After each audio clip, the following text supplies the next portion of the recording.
Hello दोस्तों, स्वागत है आपका एक नई कहानी में। तो चलिए शुरू करते हैं। आज की कहानी हमारी है उत्तराखंड में बसे एक ठाकुर परिवार की। ठाकुर परिवार एक बहुत ही अच्छा परिवार है, रह रहा है। उस परिवार में जो है एक बहन और भाई है। बहन और भाई हैं। भाई जो हैं उनके बहुत अच्छे घर में शादी हुई है। तो उनके 3 बच्चे हैं, एक बेटी और 2 बेटे। बेटी बीच की है और एक बेटा बड़ा है, एक बेटा छोटा है। उनके घर के 2-3 घर छोड़ करके पास में ही, बिल्कुल समझिए चौराहे के आसपास ही एक दुकान है कॉस्मेटिक की, आसिफ भाई की। आसिफ भाई जो हैं उनके घर का आना जाना इतना ज़्यादा है कि उनके कोई बच्चे मतलब भाई बहन नहीं है उनके घर में, वो अकेले ही हैं। तो वो जो उनकी बेटी है आलिया, उसको वो बहुत मानते हैं। जो ठाकुर साहब की बेटी वो बहुत मानते हैं, उसको बहन ही मानते हैं क्योंकि उनके कोई भी भाई बहन है। अब आलिया और आसिफ का इतना अच्छा मेल मिलाप था कि वो भाई के अलावा कुछ भी उनको नहीं बोलती थी। और वैसे ही वो उम्र में तो बड़े थे लेकिन वो भाई ही बोला करती थी। वो भी उसको बेटा कह के बुलाते थे। वो छोटी थी इसलिए वो राखी भी बांधती थी, दौड़ के जाती अपनी कॉस्मेटिक की दुकान पे बैठी रहती घंटों, स्कूल भी जाती। इस तरह से उनके घर में बहुत आना जाना था। जब भी दीपावली या कोई ऐसा त्योहार होता तो जो आलिया के मम्मी पापा थे तो आसिफ को बुलाते ज़रूर थे कि बेटा घर में ही सभी लोग दिवाली एक साथ सेलिब्रेट करेंगे, और वो घर में रुकते भी थे। तो आसिफ भाई का इतना आना जाना था आलिया के घर पे। और आलिया के 2 भाई थे, राजन और ऋतिक। दोनों भाई भी बहुत अच्छे थे, वो भी साथ साथ पढ़े थे। वो उससे बड़े थे, एक बड़ा था भाई एक छोटा था, तो दोनों धीरे धीरे बड़े होते हैं। और आलिया की एक बुआ होती है, जैसा कि बताया कि 2 भाई बहन थे। तो जो आलिया के पापा और उनकी बुआ, तो जब आलिया के दादाजी की डेथ हुई थी उस समय उनके पापा जो थे आलिया के, वो आर्मी में ज्वाइन किए हुए थे। वहाँ से वो रिटायर हो चुके थे, रिटायर होकर घर वापिस आ चुके थे। तो घर पे वो रहने लगे थे। तो उनके जब पापा खत्म हुए, दादाजी यानी कि आलिया के, तो उन्होंने अपने जो जायदाद का था बंटवारा कर दिया था। पहाड़ी क्षेत्र था वो उत्तराखंड का, वहाँ पे ज़्यादा पहाड़ नहीं थे लेकिन थोड़ी दूरी दूरी पे थोड़े से कच्चे पक्के पहाड़ थे। तो वहाँ पे उनकी जो ज़मीन थी काफ़ी ज़्यादा थी। उन्होंने दोनों भाई बहन में बंटवारा कर दिया था अपने सामने ही। उसके बाद उनकी डेथ हुई थी। तो जब दोनों का बंटवारा हो गया तो जितनी ज़मीन उन्होंने अपनी बेटी को दी यानी आलिया की बुआ को, उतनी ही आलिया के पापा को भी दी। कुछ दिन बीत जाते हैं, दादाजी जब खत्म हो जाए उसके बाद जो है, और आलिया की जो बुआ थी उसके फूफा जी की कुछ दिनों के बाद डेथ हो जाती है। तो शादी उनके भी 3 बच्चे थे। इनके 2 बेटे थे तो उनके 2 बेटियां थी। यानी आलिया की जो बुआ थी उनके 2 बेटियां थी और एक बेटा था। इस तरह से जिंदगी चल रही थी। लेकिन आलिया की जब फूफा की डेथ हो गई उसके बाद में कुछ दिनों के बाद इनकी बुआ आई और उनके पापा से लड़ने लगी। पूरे घर वाले इधर बड़े हैरान परेशान किए, क्यों आकर के लड़ने लगी, और कहने लगी मुझे जो है जमीन का और हिस्सा चाहिए। तो पापा इनके कहने लगे जमीन का हिस्सा भाई कैसे चाहिए, क्योंकि पापा ने तो अपने जीते जी सारा बंटवारा कर दिया था, तुमको तो और इतना ज्यादा दे भी दिया है और रह भी रही हो यहीं पास में, क्योंकि उनका भी घर थोड़ी दूर पे आधा किलोमीटर के अंतर पे बना हुआ था। तो जो वो कहने लगी नहीं नहीं भैया, मेरे जो है 2 बेटियां हैं, तुम्हारे 2 बेटे हैं, मुझे और जमीन चाहिए, मुझे और प्रॉपर्टी का हिस्सा दो, मुझे बेटियों की शादी भी करनी है। अब इनके पापा जी सोचे आलिया के कि कितना सब देख रहे हैं, मोहल्ले वाले तमाशा देख रहे हैं और मैं सही भी हूँ तब भी ये सब कैसे कह रहे हैं, तो कितना मतलब बुरा लग रहा है देख करके। तो वो लज्जित सा हुए और कहने लगे ठीक है अगर तुम्हें चाहिए ही। तो उन्होंने कुछ प्रॉपर्टी और भी उनको दे दी। उन्होंने सबसे पहले तो डिमांड रखी बुआ ने आलिया की कि मुझे इस घर में हिस्सा चाहिए, मुझे यहीं रहना है और मेरा वो घर पुराना हो गया, हम वहाँ नहीं रहेंगे, मुझे अपनी बेटियों की शादी करनी है, मुझे 2-3 जो है खेत वगैरह जो भी है वो मुझे और ज़्यादा दे दिए जाए। तो आलिया के पापा बोले कि ठीक है तुम यहीं पे रह लो। और उन्होंने अपने घर के पास में ही जो खेत पड़ा था वहाँ अपने घर के आधे हिस्से में दीवार उठा करके कहा कि इस खेत में, और दूसरा भी उनको घर बना दिया वहीं पास में, कहा ये भी ले लो और ये भी बना लो, घर बनवा के भी दे दिया, कहा खुश रहो मगर तुम। अब आलिया की वो वहीं रहने लगी। लेकिन उसके बाद से जो उनके घर में छोटे मोटे झगड़े होने लगे, तो झगड़े से उसके बाद में बिल्कुल एकदम बोलचाल बंद हो गई। रहती वो पास में ही थी लेकिन बोलचाल एकदम बंद, कोई ना आना जाना, ना किसी से बातचीत, ना कुछ। और आसिफ भाई तो अक्सर करके आते जाते रहते थे। लेकिन उसके बाद में ऐसा होता है कि उनकी जो बुआ थी उनके बेटे की शादी होती है तो उनके यहाँ पोता होता है। जब पोता होता है करीब 2-3 साल के बाद का केस है कि जो पोता होता है तो उनकी बुआ जो होती हैं घर आती हैं और अपने भाई से कहती हैं अरे भाई जो हुआ सो हुआ, अब भूल जाओ। और वो अपने साथ एक पैकेट लेकर के आती हैं और कहती हैं, इससे पहले भी जब आलिया की परीक्षा थी किसी चीज़ की तो उन्होंने उसको अंगूठी दी थी लेकिन जो है कहा था तुम अच्छे नंबरों से पास होगी इसलिए मैंने ये अंगूठी बनाई, ये सब करके जो है वो अंगूठी पहना के चली जाती है। फिर भी घर वाले कुछ नहीं कहते, कहते चलो भाई बुआ हैं, आती हैं, घर के पास में रहती, सब वो इग्नोर कर देते हैं। अभी का जो ये केस है कि ये जो हलवा लेके आई हैं पैकेट में और वो सबको देने लगती हैं कि भाई पोता होने की खुशी में हलवा खाओ, और सबको इन्वाइट करके चली जाती। तो जब भी वो बैठी होती हैं घर पे तो आलिया जो फुदक फुदक के सबसे करे अरे बुआ जी आई हैं, ये लाई हैं, बोले उसने सबको बांटा, हलवा खुद खाया और भी आराम से सब बैठे। तो उनके पिताजी जो थे वो उसके थे रिटायर्ड आर्मी के, तो वो भी वैसे भी आर्मी वालों को ये रहता है कि सब परिवार को साथ में जोड़ के रखो, जहाँ तक हो सके तो सबसे बना के रखो। तो भाई वो उस पर चल रहे थे कि अनुशासित थे थोड़ा सा कि चलो भाई परिवार है हमारा, कोई बात नहीं, गलती तो सबसे होती रहती है, और जमीन जायदाद कौन सा लेके जाना है, आज उनके पास है कल उनके पास, कोई बात नहीं। वो उन बातों को छोड़ देते हैं और बड़े खुशी मन से सभी लोग हलवा खाते हैं। हलवा खाते हैं, उसके बाद पानी वगैरह पीते हैं। उनकी बुआ जी तो चले जाते हैं न्योता देख करके। खैर वो रात बीत जाती है। करीब 8-10 दिन के बाद आलिया की तबीयत अचानक से खराब हो जाती है। उसको जो है एकदम से पैनिक अटैक पड़ने लगते हैं। वो रात रात भर चिल्लाती रहती है, जहाँ वो सोती है उसको चैन नहीं पड़ता। उसको अचानक से ब्लीडिंग होना शुरू हो जाती है। उसके पीरियड जो हैं लगातार कंटिन्यू होने लगते हैं, महीने महीने 2-2 महीने। सभी डॉक्टर्स वगैरह को दिखाया जाता, कुछ पता नहीं चलता कि क्या बात है क्या नहीं, और उसको बहुत ज़्यादा पैनिक अटैक पड़ते हैं। रोती रहती है, चिल्लाती रहती है, उसको नींद नहीं आती रात भर। ऐसे डॉक्टर को दिखाते हैं, इधर उधर दिखाते हैं। फिर धीरे धीरे थोड़ा सा होने लगता है कि वो सही होने लगी, ऐसा लगने लगता है। एक दिन ये दोनों माँ बेटी जो हैं, आलिया और उसकी मम्मी, जाते हैं आसिफ भाई की दुकान के आसपास, निकलते, मार्केट में ही दुकान ही उनके, मार्केट में उनका घर भी था। निकलते हैं, शॉप पे बैठे होते हैं, बातचीत करते हैं। उसको कुछ खरीदना होता है, कुछ त्योहार होता है, तो बैठे होते हैं आसिफ भाई। लेकिन वहाँ आलिया बिल्कुल ठीक लगती है, और जैसे ही घर में आती है परेशान हो जाती है। जो आसिफ भाई थे उनकी दुकान पे वो अच्छा खासा वो कुरान पढ़ते थे, और उसकी आयतें वगैरह उन्होंने अपने दुकान में लिख कर लगा रखी थी, और 5 वक्त के नमाजी थे। तो उन पे जो है खुदा का करम कहिए या जो भी कहिए, उनके आसपास कोई भी निगेटिविटी नहीं फटकती थी। वो बिल्कुल मतलब साफ दिल के, नेक दिल के थे। और इधर थे तो आलिया के पापा भी नेक दिल, लेकिन वो पता नहीं क्यों ऐसा उन पे ऐसा लगा, जिस दिन से उन्होंने हलवा खाया या जो भी था, वो 8-10 दिन से वो भी परेशान थोड़ा थोड़ा रहने। ये लोग वहाँ बैठी होती हैं तो उनको कुछ राहत मिलती है, बातचीत करते होते हैं। अचानक से जो है आलिया की मम्मी के पास फोन आता है कि आलिया के पापा जो है 3री मंजिल से नीचे गिर गए। दोनों शॉक्ड हो जाती हैं। आसिफ भाई सुनते हैं कि क्यों, क्या हुआ, क्या हुआ आंटी जी? बोली बेटा ये देखो अंकल जी तुम्हारे ऊपर से गिर गए, फोन आ रहा है। अब वो वहाँ से तुरंत भागते हैं, गाड़ी निकालते हैं। जैसे जैसे अंदर आते हैं तो यहाँ देखते क्या है, उनको जो है गाड़ी में पड़ोसी वगैरह जो होते हैं पड़ोस के लोग, वो गाड़ी में बिठा के हॉस्पिटल ले जा चुके हैं। तो जब उनको पता चलता हॉस्पिटल ले जा चुके हैं तो भाई वो भी अनन फन में पीछे पीछे पहुंचते हैं, गाड़ी लेकर के अपने जाते हैं हॉस्पिटल में। वहाँ पहुँच करके डॉक्टर से मिलते हैं, पूछते हैं कि क्या बात हुई, कैसा नहीं। तो डॉक्टर कहते हैं ये गिरे तो इतने ऊंचाई से हैं, उन्होंने सोचा होगा इतनी ऊंचाई से कोई भी बंदा गिर के कोई बच सकता है भला, बहुत सोचने लगते हैं। लेकिन जब वहाँ पे पता चलता है कि वो जिस साइड में गिरे थे उस साइड में उनका गार्डन बना हुआ था। थोड़ा सा मिट्टी उट्टी, मतलब वहाँ पे पत्थर गिट्टी नहीं थे, कुछ भी नहीं था, ऐसा मिट्टी घास थी और घास के ढेर लगा हुआ था। कुछ पुआल उवाल का था किस्सा, जैसे कि उसमें होता है कि वो लगा रहता है धान वगैरह का, तो वो लगा करके उन्होंने ढेर वहाँ पे लगा था। इत्तेफाक से वो उसी साइड को गिरे थे।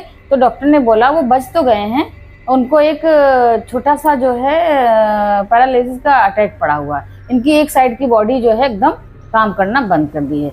हो सकता है 2-3 दिन में नॉर्मल भी हो जाए, यहीं पे रखिए उनको, और हो सकता सही हो जाए। तो कहते हैं भाई ये तो ऊपर वाला है बचाने वाला, इतना बड़ा कांड होने से बच गया। तो कहीं ना कहीं वो खुश भी होते हैं कि चलो अटैक ही पड़ा हुआ, वो सही भी हो सकता है पैरालिसिस, लेकिन और अगर कुछ होता तो बहुत दिक्कत की बात होती। खैर 3-4 दिन में वो ठीक हो जाते हैं।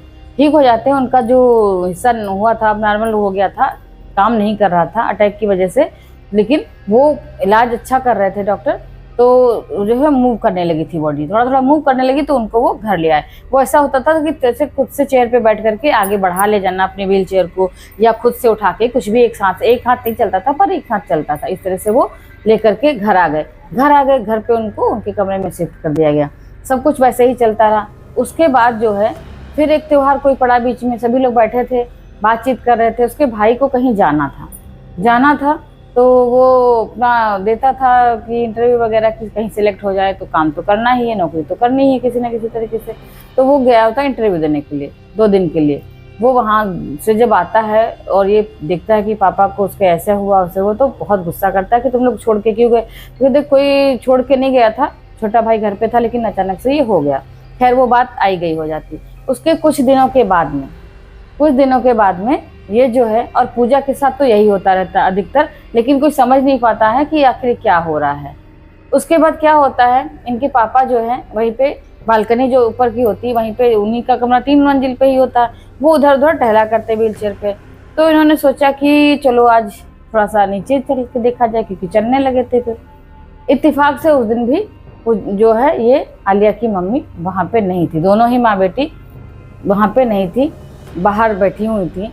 और ये वहाँ ऊपर से फिर से गिर जाते हैं नीचे। और गिरते ही, जब इस बार बाहर नहीं गिरते हैं, घर के अंदर गिरते हैं, और इनकी सीधे गिरते ही कोमा में चले जाते हैं। अब माँ बेटी दौड़ के आती हैं, आसिफ भाई को भी बुलाया जाता है, उनके भाई जो आलिया के भाई होते हैं वो भी, सभी लोग तीनों लोग मिल करके उनको डॉक्टर के पास ले जाते हैं। डॉक्टर फिर अपने यहाँ पे वहीं पे भर्ती कर लेते हैं, वहीं पे हॉस्पिटल में रख लेते हैं उनको कि अभी ये ऑन बेड रहेंगे और ये अभी नहीं ठीक हो पाएंगे। 3 दिन के बाद उनको होश आता है। जब होश आता है तो वो बताते हैं कि पिछली बार उन्होंने नहीं बताया, इस बार वो बताते हैं कि मैं जो हूँ ऊपर था और नीचे इधर उधर देख रहा था, उधर जो है तेरी बुआ उधर खड़ी हुई मुस्कुरा रही थी। पिछली बार भी मैं जब गिरा था तो मैं छत पर से देख रहा था कि तेरी बुआ उधर खड़ी मुस्कुरा रही थी, और हम जो है ऐसे ही जा रहे थे। तो पिछली बार भी मुझे किसी ने, एक काली परछाई थी बहुत लंबी 6-7 फुट की, उसने यूं करके मुझे धक्का दे दिया था, तभी मैं नीचे गिर गया था। भाई उस दिन तो मैंने इसलिए नहीं बताया कि तुम लोग डर जाते, कुछ भी सोचने लगते। और इस बारी तो यकीनन मैं रेलिंग के पास ही खड़ा था, उठ रहा था, केवल मैं उठ भी नहीं पाया। पीछे से वो साया आया और इतनी तेज से मुझे धक्का दिया, मुझे संभलने का कोई मौका ही नहीं मिला। व्हील चेयर ऊपर ही रह गई और मैं नीचे धड़ धड़ करके सीधे औंधे मुँह आकर के नीचे गिरा। इसीलिए मुझे जो है कोमा में चला गया था। अभी तो मैं बता पा रहा हूँ, इसीलिए मैंने बताया कि ताकि तुम लोग समझो इस बात को, डरो नहीं। आसिफ भाई सुनते हैं, कहीं ना कहीं ये बात तो सच है, इसीलिए कुछ ना कुछ होता रहता है। और ये इसको जो है पूजा जो है और करवाई, उसकी वजह से सबने कि चलो भाई पूजा पाठ कुलदेवी की करा लेते हैं, इससे जो है सभी सही चीज़ें हो जाएंगी। तो पूजा पाठ होती है कुलदेवी की, थोड़े दिन तक तो सब नॉर्मल रहता है, उसके बाद फिर से वैसे होने लगता है। 6-8 दिन का मौका देख करके फिर वैसे होने लगा। फिर ये लोग मंदिर वगैरह जाते हैं, पूजा पाठ करवाते हैं, लेकिन कुछ भी नहीं होता है। आलिया की तबीयत जो दिन प्रतिदिन बिगड़ती चली जा रही थी। एक दिन ऐसे ही होता, घर में सभी लोग लेटे बैठे होते हैं, सवेरे को अचानक से फ़ोन आ जाता है। दीपावली का टाइम होता है और फ़ोन आता है कि आलिया के मामा जी का एक्सीडेंट हो गया। और एक्सीडेंट ऐसा हुआ था, बहुत ही क्रिटिकल है और देखने सबको जाना ज़रूरी है। तो अब उनके मम्मी पापा सब जाना चाह रहे थे। एक भाई को, छोटे वाले को छोड़ दिया और बड़ा वाला तो साथ में गया, राजन, और जतिन छूट गया नीचे। जो था उसको रोक दिया, कहा कि तुम और दोनों लोग रहो, आलिया जतिन, और हम जाते हैं। तीनों लोग अपनी गाड़ी से चले जाते हैं मामा जी के यहाँ देखने के लिए। आसिफ भाई से बोल के जाते हैं कि बेटा तुम जो है घर में रुक लेना, दीपावली का त्यौहार है, मतलब माहौल ऐसा है, और तुम तो हर बार रुकते हो, आते ही हो, चलो इस बार भी देख लेना घर में कि यही लोग हैं, अकेले रहेंगे, 2 लोग बच जाएंगे। दोनों लोग अपनी गाड़ी से वहाँ चले जाते हैं मामा जी के यहाँ। अब यहाँ पे भाई जब बचते हैं ये 3 लोग, ये जो आसिफ भाई होते हैं, करीब 10-11 जब बच जाता खाना पीना खाने के बाद, सोचते हैं कि अब लेटा जाए। तो जतिन और आसिफ भाई एक कमरे में होते हैं, पूजा पाठ जहाँ पे होता है वो कमरा छोड़ देते हैं और साइड में वहाँ पे लेट जाते हैं। इनको नींद नहीं आती, तो ये पूछते हैं कि भाई जतिन मुझे पानी पीना है। तो बोलते हैं कि ठीक है भाई आप बैठिए, मैं ला देता हूँ। तो नहीं मैं इसी बहाने टहल लूँगा, बताओ किचन किधर है। तो कहने किचन पर, भाई किचन तक जाने की ज़रूरत नहीं, सामने ही हम लोगों ने वो लगा के रखा हुआ है, जिससे पानी लेते हैं, घड़ा टाइप का, उसको वाटर फिल्टर वहीं पे रखा हुआ है, आप उसी से ले लीजिए। तो बोले ठीक है आप सो जाओ, हम जा रहे हैं। वो बाहर निकलते हैं लेने के लिए पानी। तो जैसे ही उसका वो बटन दबाते हैं, पानी कल की आवाज़ आती है, गिलास भरते हैं और ऐसे पानी ले करके टहल ही रहे होते हैं बाहर। सोचते हैं थोड़ा चल फिर के पी ले। देखते क्या है, जो आलिया का कमरा है वो बेड पे नहीं है, वो यूं करके इधर उधर पता नहीं क्या क्या कर रही है। तो वो देखते हैं कि क्या कोई पेन तो नहीं इसको हो रहा, कुछ ऐसा लग रहा। तो उसको वो बेटा कह के बुलाते क्योंकि वो छोटी थी उनसे। तो वो कहने लगे आलिया बेटा क्या हुआ, तुम सो नहीं रही हो, क्या बात है। और उसके पास चले जाते हैं, जैसे पानी पी रहे तो जैसे ही वो उनके कंधे पे हाथ रखते हैं आलिया के, ये क्या, आलिया पलटती उनकी तरफ इतनी तेजी से और बहुत तेजी से नाक पे मुक्का जड़ देती है। आलिया का मुंह देख करके ये बहुत तेजी से डर जाती है। इतना भारी भरकम शरीर वाले आसिफ भाई, और देख करके इतना डर जाते हैं कि आलिया बेटा ये क्या कर रही हो, इतनी तेज से मुक्का जड़ दिया कि वो उल्टे औंधे मुंह गिरे जा करके सोफे के किनारे बहुत तेजी से। जब गिरे जा करके लगा कि इतनी पतली दुबली लड़की और मुझे इतनी तेज से मुक्का मारी, पता नहीं है कौन उसके अंदर घुसा बैठा, कौन से पावर का कौन भूत इसके अंदर घुस गया। उनको एक बार ये एहसास होता है कि इसके अंदर तो बहुत बड़ी पावर का कोई है। जब ऐसा लगता है तो वो तो गिरे पड़े, लथपथ पड़ गए, लेकिन जैसे वो संभलने लगते हैं फिर वो वहीं पे आती है और इतनी तेजी से फिर से मुंह पे बहुत तेजी से मुक्का जड़ देती है। और ये वो तो फिर से फैल जाते हैं, उनके यहाँ पे जाने कहाँ कहाँ तक चोटें लगती, बहुत तेज से चिल्लाते, अबे जतिन जल्दी आ, अबे जतिन जल्दी आ। जतिन दौड़ के आता, भाई क्या हुआ क्या हुआ, देखते क्या है, जो आलिया है वो ये एकदम भयानक रूप में खड़ी हुई है और कहती है कि निकल जाओ यहाँ से, नहीं तो बहुत मारेंगे, यहाँ आए सबको बचाने के लिए, यहाँ सबको बचाने। तो कहते कौन हो तुम, कौन हो तुम। बिल्कुल वो आवाज़ उसकी जो पतली सी आवाज़ आती थी लड़की की वो नहीं आ रही, एक मर्दानी आवाज़ आ रही है, मैं खबीस हूँ, खबीस। इतना बोल करके वो बहुत तेज डराने की कोशिश करने लगती है। अब दोनों ही भागते हैं, वहाँ से भागते हैं और वो दौड़ करके जाता है, मुझसे रूम से जाता है जिस रूम में सब सामान रखा जाता है उस टाइप का, तो ढूंढ करके लाता है स्टोर रूम से रस्सी लेकर के आता है और जैसे तैसे उसको बांधता है, पकड़ के बांधता वहीं सोफे में बांध देता है, क्योंकि दोनों लोगों को बहुत ताकत लगती है बांधने में। एक तो वो वैसे भी चोट उसको लग गई थी तो उसके हाथ पर नहीं चल रहे थे। अब वो आसिफ उसी समय समझ जाता है कि कुछ ना कुछ मामला है खराब। सुबह तक कैसे तैसे इंतजार करते, फोन करते हैं मम्मी पापा के पास। सुबह आ जाते हैं जब सब लोग 8-9 बजे तक, तब आसिफ कहता है कि आंटी यहाँ पे इसके साथ कुछ ना कुछ गलत है। और वो छत पे जाते हैं तो देख रहे होते हैं कि उनकी बुआ जी अधिकतर वो वहीं पे खड़ी मुस्कुराती रहती हैं कि यहाँ जो हो रहा है सो बहुत ही अच्छा हो रहा है, उनको किसी प्रकार का कुछ भी होने लगता है। इससे सबका शक गहरा जाता है। तो ये कहते हैं कि किसी को भाई बुलाया जाए, तांत्रिक वगैरह को दिखाया जाए। अब तो डॉक्टर तो बहुत देख चुके हैं। उनकी मम्मी कहती हैं बेटा बहुतों को बुलाया जा चुका, लेकिन चलो एक बार और ट्राई करते हैं। सुन लिया सबने बात, सुन लिया, चल दिए बुलाने के लिए गए। यहाँ इस एरिया के बताने लगी कि इस एरिया के जितने भी तांत्रिक हैं मैंने बेटा सबको बुला के देख लिया है, कोई फायदा नहीं। सब आते हैं, सब यही कहते हैं आपके घर में कुछ भी नहीं है, सब कुछ नॉर्मल है, सब ठीक हो जाएगा, बस पूजा पाठ करते रहिए। ऐसे कह के सब चले जाते हैं। खैर अब आसिफ भाई थोड़ा सा फिर से इधर उधर टहलते हैं, देखते हैं कि क्या है कैसे है। इनको ले करके आलिया को अपने घर चले जाते हैं। घर के क्या, वही दुकान वही घर, वहीं पे वो जाते हैं तो वहाँ पे आलिया एकदम ठीक महसूस करती है, एकदम जैसे लगता है बिल्कुल सही हो गई है। और जैसे ही ये यहाँ आती है, ये छोड़ने आते हैं, तो फिर उसको वैसे लगने लगता है उसके रूम में। तो वहाँ पे उनकी मम्मी जो है आलिया की चाय लेकर के आते हैं। चाय लेकर के जब आती हैं तो आसिफ भाई जैसे ही चाय का कप उठाते हैं उनको लगता है इस कमरे में कोई बहुत लंबा चौड़ा सा घूम ही रहा है, अजीब सा। और उनको बहुत वो लगता है, बहुत निगेटिविटी। वो समझ जाते हैं कि वो एंटिटी इनके घर में, इनके कमरे में ही आस ही पास रहती है, इसीलिए उनको बहुत गंदा फील होता है। वो वहाँ से वो बिना चाय पिए ही पूरी चाय भी नहीं सिप करते हैं, बस थोड़ा सा सिप किया और रख देते हैं प्याली, वहीं पे चल देते हैं, घर चले जाते हैं।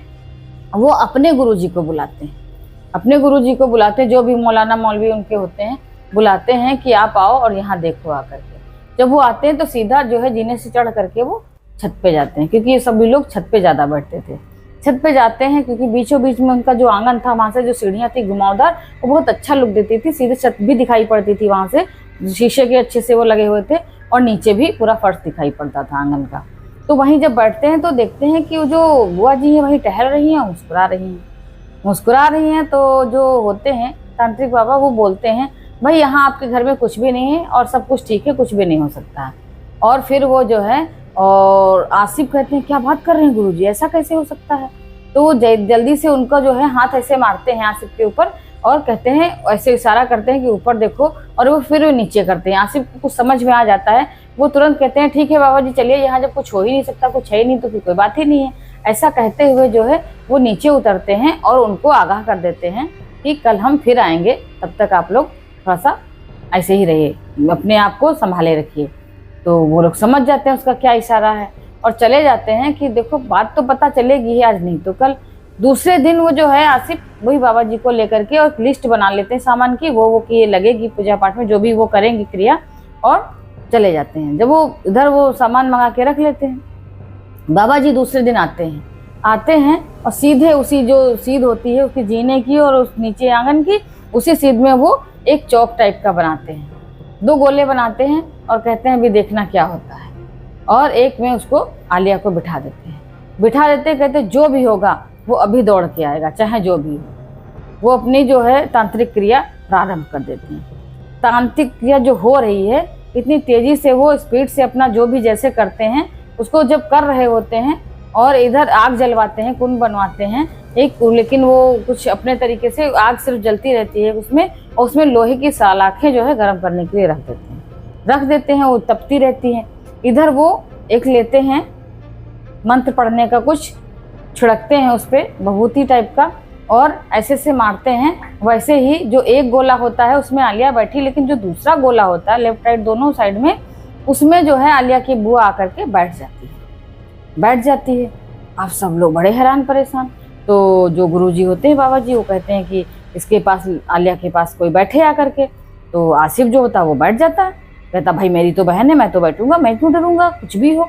बैठ जाते हैं बेखौफ होकर के। और इधर बैठी है आलिया की बुआ, एकदम जलती आंखों से यूं देख रही कि क्या है, और सिर झुका के बैठ जाती है। जब बैठ जाती है तो बाबा जी पूछते हैं, सलाख निकालते हैं उसमें से और एक मारते हैं आलिया के पैर पे बहुत तेजी से। जब मारते हैं तो उछल पड़ती है और कहने लगती है मैंने क्या किया है, मैं यहाँ बिल्कुल आदमी की आवाज़ में बोलती है। तो पूछते तुम हो कौन, तुमको यहाँ कौन लेकर के आया है। तो वो कहती है कि नहीं बताऊंगा। फिर वो मारते हैं लोहे की सलाख, तब फिर से वो जो है एकदम से खड़ी हो जाती है। तो कहती है मैं खबीस हूँ। खबीस? कौन खबीस? तो कहते हैं इससे पूछो कौन खबीस, यही तो लेकर के आई थी मुझे इस घर में, यही तो लेकर के आई थी, इसी ने तो मुझ पे बैठाया था इसको। और तुरंत ऐसे अंगूठी निकालती है अपनी, कहती ये देखो, ये भी तो इसी ने दी थी मुझको, इसमें भी तो लगाई थी खबीस को, इसी से तो लाई थी, और तब से लेकर के हम यहीं पे हैं, हमको फंसा दिया इसने यहाँ पे, इसी ने हमको फंसाया है। इतना जब बोलने के बाद सारे घर वाले हैरत में पड़ जाते हैं कि भाई ये तो बुआ जी का कमाल था। इतनी सी क्या वो थी दौलत की कि इन्होंने इतना नीचे गिर गई कि ये कराया। अब वो माफ़ी मांगने लगती बुआ जी उठ करके कि भैया मुझे माफ़ कर दो, मैं नहीं करूँगी, अपनी गलती मानती हूँ, मुझे ऐसा नहीं करना चाहिए था। तो अब वो उनकी मम्मी कहती है अरे तुम तो मेरी बेटी की जान ही ले ली एकदम से, ऐसे करना चाहिए था कहीं। वो फिर माफ़ी मांगती हैं, बहुत कुछ कहती हैं, लेकिन अब सवाल था ये कि उस खबीस को निकाला कैसे जाए। फिर गुरुजी वही अपनी क्रिया दोहराते हैं, कहते पहले ये बताओ तुम यहाँ आए हो तो यहाँ कैसे आए हो, कितने दिनों से हो। तो वो कहता मैं सब बता दूंगा, पहले इसको बांध के रखो, मुझे ये ले करके आई है, इतने सालों से मैं यहाँ हूँ, मैं खुद यहाँ से जाना चाहता हूँ। और जो कह रहे इसको क्यों परेशान करते, कैसे परेशान कर रहे थे। तो कहा कि इसने जो जो सामान मेरे साथ लेकर के आई थी और जो जो इसने किया है हम सब बताते हैं। तो कहते हैं ठीक है बताओ। तो उधर तुरंत आलिया उठ जाती है वहाँ से, उस गोले से उठ करके, और मकान के पीछे जहाँ पे उन्होंने गार्डनिंग करी थी वहाँ पे जाती है और सीधे आसिफ भी जाते हैं पीछे से, उसके भाई जतिन भी जाता है और जो राजन था वो भी जाता है। और वहाँ क्या होता है देखते क्या है, तुरंत वहीं रखी हुई कुदाल से वो खोदने लगता है, क्यारी के पास खोदने लगता है। वहाँ से निकालता है गुड़िया, बहुत पुरानी आटे बनी हुई, ये कई एक साल पहले से उन्होंने करा के रखा हुआ था। गुड़िया निकालती, उसमें देखते बहुत सारे पिन लगे हुए, और वो आटे की जो बनी हुई गुड़िया होती है उसमें इतने सारे पिन होते हैं कि इसी से इसका जो है इतना पेन होता था। वो निकाल के लाते हैं, उसी आग में उसको डलवा देते हैं बाबा जी, डलवा देते हैं। कहते हैं ये तो काली क्रिया जो है करीब 8-9 साल से करके रखा हुआ था इस लड़की पे। सबसे पहले इन्होंने अंगूठी दी, उस खबीस ने जो बताया कि इस औरत ने पहले इस लड़की को अंगूठी दी, अंगूठी के माध्यम से काली क्रिया करी ताकि ये कभी सक्सेस ना हो पाए और धीरे धीरे इनके परिवार का खात्मा होता रहे इस लड़की के द्वारा, क्योंकि लड़की पे ही खबीस रहेगा और कहीं नहीं जाएगा। जैसा जैसा ये बोलती जाएगी वैसे वैसे ही वो करेगा। और इसने अभी से नहीं, जब से इसके जो है पति का इंतकाल हुआ था तभी से ये जो है तत्कालीन क्रिया करना शुरू कर दी थी और जितने भी यहाँ के तांत्रिक थे सबको इसने अपने बस में कर रखा था। इसीलिए जितने 100-200 किलोमीटर से जो भी तांत्रिक यहाँ इस घर में आता था वो सीधे मना कर देता था इस घर में कुछ भी नहीं, क्योंकि इसने पूरा कब्जा करके रखा हुआ था। अब एक के बाद एक राज खुलते जा रहे थे। सारा परिवार एकदम सकते में बैठा था कि ये क्या कर रही थी मेरे साथ। तो ये रिश्ता ऐसा था कि उसको सोचना भी मुश्किल होता है कि भाई बहन के रिश्ते में ये सब भी हो सकता है। लेकिन उन्होंने जो इतना अति कर रखी थी इसके पीछे तो किसी का कोई मतलब बात ही नहीं रह जाती थी कि क्या कर दिया इन्होंने। खैर उस गुड़िया को भी जलाया। उसके बाद गुरुजी ने कहा अब तुम यहाँ से जाने का क्या लोगे, कैसे निकलोगे यहाँ से, तुमको तो यहाँ से जाना ही पड़ेगा। तो खबीस बोलता मैं तो खुद ही जाना चाहता हूँ, मुझे तो इसने बांध के रखा हुआ, अब हम कैसे जा सकते हैं। तो मैं तो बहुत भूखा हूँ, मुझे तो ये चीज़ चाहिए। क्या चाहिए तुम्हें बताओ। गुरुजी ने जब बहुत कस के डांटा उसने कहा मुझे 4 किलो गुलाब जामुन चाहिए। और क्या चाहिए, और मुझे 5 मुर्गे चाहिए देसी, वो भी। अब गुरुजी इशारा करते हैं आसिफ को। आसिफ जाता है गाड़ी लेकर के अपनी, कहीं से ढूंढ ढांड के लाता है सब सारी चीज़ें ले आता है। तो वो जो खबीस होता है वो एकदम से जो है एक मुर्गा, मतलब वही जो लड़की होती है आलिया, एक मुर्गा पकड़ती है, उसको ऐसे गर्दन मरोड़ के सीधे मुंह में लगा के उसका सारा खून पी जाती है। जरा सा भी एक बूंद भी नीचे नहीं गिरता, यूं उठाती है और चूस के फेंक देती। मुर्गा फड़फड़ाना बंद, वहीं पे गिर जाता है। सब देख करके सबको इतनी घिन लगती है कि ये क्या हो रहा, कैसे हो रहा। लेकिन सब इतने डरे हुए थे कि किसी के मुंह से कोई आवाज़ नहीं निकलती। उसके बाद वो जो गुलाब जामुन का थाल होता है पूरा जिसमें रखे होते हैं, वो उठाता एकदम ऐसे उठा करके उसमें ऐसे अंगूठा लगा करके ऐसे मुंह में थाल लगा करके रख देती है ऐसे। और जैसे लगता कि वो रसगुल्ले ना होकर के कोई पत्थर के वो बने हों, छोटे छोटे से पत्थर रखे हों। सारा रस वो पी डालती है एकदम से। और पीता तो वो खबीस है, उसने तो केवल उठाया हुआ था। और उसको जो पट पट से उसके गुलाब जामुन जो थे वो उसकी आवाज़ करने लगे कि वो गुलाब जामुन ना हो करके पत्थर हो। फिर वो कहता है कि जाओ ये पत्थर जो है उठा करके कहीं नदी नाले में बहा दो जा करके, पहाड़ से फेंक दो जा करके, और ये मुर्गे घर के चारों तरफ डाल दो। और देखो जाके घर के चारों तरफ 4 कीले लगी हुई हैं। अभी और सकते में आ जाते हैं कि बाप रे क्या इतना कम था कि अभी किलो का भी किस्सा निकलना था यहीं पे। खैर सभी लोग जाते हैं अपने घर को चेक करते हैं तो वाकई में 4 कीले निकलती हैं। तो वो जो खबीस होता है उसके रूप में, आलिया के रूप में, कहता है ये जो चारों मुर्गे हैं इनको ले जा करके वहीं पे आधा आधा फाड़ करके सारा खून गिरा दो। 1 कील पे सारा गिराओ, 1 कील पे सारा गिराओ, 1 कील पे गिराओ, 1 कील पे, चारों मुर्गों का पूरा खून वहीं पे गिरना चाहिए। जब तक ये नहीं करोगे तब तक यहाँ से ये कुछ भी नहीं जाएगा। खैर सभी लोग, जब उनका आदेश था तो करना ही था, तो आसिफ भाई साथ में लगते हैं, सारा कुछ करवाते हैं। उसके बाद जो उनकी बुआ का वो तो कह देते हैं आप गुरुजी ठीक है इतना किए, बहुत अच्छा किया, अब इनको तो हम देख लेंगे। वो बुआ जी वहाँ एक पल भी नहीं रुकती, वहाँ से सीधे उठती हैं। अब मतलब भगा दिया जाता है। गुरुजी जब आदेश देते हैं कि भाई इनको निकालो यहाँ से, तो जब कहते हैं तो वो अपने आप ही उठ जाती है। जब उनका प्रभाव खत्म हो जाता है तो वहाँ से उठती हैं और भागती हैं, अपने घर में सीधे दिखाई पड़ती हैं, वो बाहर नहीं निकलती हैं। उसके बाद कुछ दिनों के बाद सब कुछ सही हो जाता है जब, तो जो ये ताबीज़ वगैरह बना के दे देते हैं गुरुजी, तो चले जाते हैं, कह देते हैं कि कहीं भी जहाँ किसी की मृत्यु हो जाए वहाँ पे आप जाएंगे नहीं, सबको बांध देते हैं। और ये जो आलिया होती है इसको पता नहीं रहता है, पड़ोस में ही एक लड़के की जो है उसमें हाथ डाल देता है पानी में, जो राड होती गर्म करने वाली, वो पानी गर्म होता है क्योंकि पहाड़ों पे सर्दी ज़्यादा होती है तो सभी लोग पानी गर्म करके ही स्नान करते हैं। तो उसने ऐसे हाथ डाल दिया तो करंट छू गया, तो इससे वो उसकी अकाल मृत्यु समझ ली हो गई। वो मिट्टी घर में ही पड़ी हुई थी और आलिया को पता नहीं था, ये भी पिछले दरवाजे से खोजे, कोई नहीं जाता पर ये पहुंच जाती है। वहाँ पहुंच जाती, जैसे वो उसके मकान के टच में जाती है, अंदर जाती है, इसका जो ताबीज होता है वो निष्क्रिय बेकार हो जाता है। जब बेकार होता है, प्रभाव से खत्म हो जाता है, तो अब ये क्या, वो एंटिटी फिर से इस पे हावी होने लगती है। जब हावी होने लगती है 2 दिन के बाद पता चलता है आलिया को फिर वैसे ही अटैक होने लगते हैं। आसिफ भाई समझ जाते हैं कुछ ना कुछ है, पता लगवाते हैं तो पता चलता है कि आलिया उस घर में गई थी। अब गई थी अनन फनन में, फिर से गुरुजी से संपर्क किया जाता है, जाते हैं इसको लेकर के, फिर वहाँ से बनवा के लाते हैं, कहते हैं अभी इसको कहीं भी जाने न दिया जाए। तो कुछ दिन निगरानी रखी जाती है, 6-1 महीने। उसके बाद आलिया तब तक जो है सही हो जाती है और अपनी पढ़ाई लिखाई तब तक पूरा हो जाता है इसका सब काम, इधर पढ़ाई लिखाई का। तो कहते हैं अब इसका ऐसा करते हैं, सबसे पहले अच्छी जगह दे करके रिश्ता कर देते हैं ताकि जो है अपने ससुराल में अच्छे से रहे। तो कुछ 1 दिनों के बाद इसकी शादी करा दी जाती है। उसके बाद उनके बड़े बेटे की नौकरी लग जाती है, वो बाहर चला जाता है। अब उस खबीस का प्रभाव इनके घर से पूरा का पूरा खत्म हो जाता है। खत्म हो जाता है। सभी लोग आसिफ भाई को बहुत धन्यवाद देते हैं कि बेटा तुम्हारी वजह से जो है हमारे घर में ये इतनी बड़ी अनहोनी होने से बच गई। अब बताइए, एक ऐसा रिश्ता जहाँ से थोड़ा सा धन के लालच में, प्रॉपर्टी के लालच में ऐसा कृत्य किया गया तो जीवन भर कोई भूल नहीं सकता।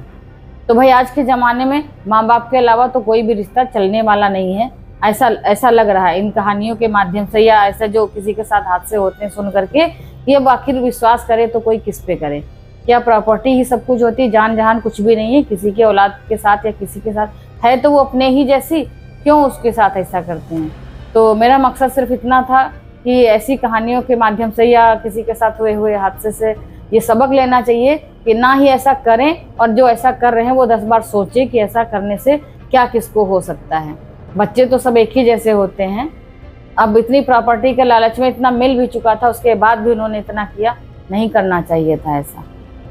तो इससे ये सीख मिल रही है कि अगर कोई कुछ ऐसा हमको ला करके दे रहा, चाहे वो रिश्तेदार हो या बाहर, खाने से पहले 10 बार सोचे कि ये इतने प्रेम पूर्वक ये चीज़ क्यों इतने दिनों के बाद आया और ऐसे क्यों लेकर के आया, क्यों खिला रहा है। तो सोच समझ के खाएं पिएं, अच्छे से रहें। तो दोस्तों ये थी आज की कहानी। मिलते हैं कल एक नई कहानी के साथ।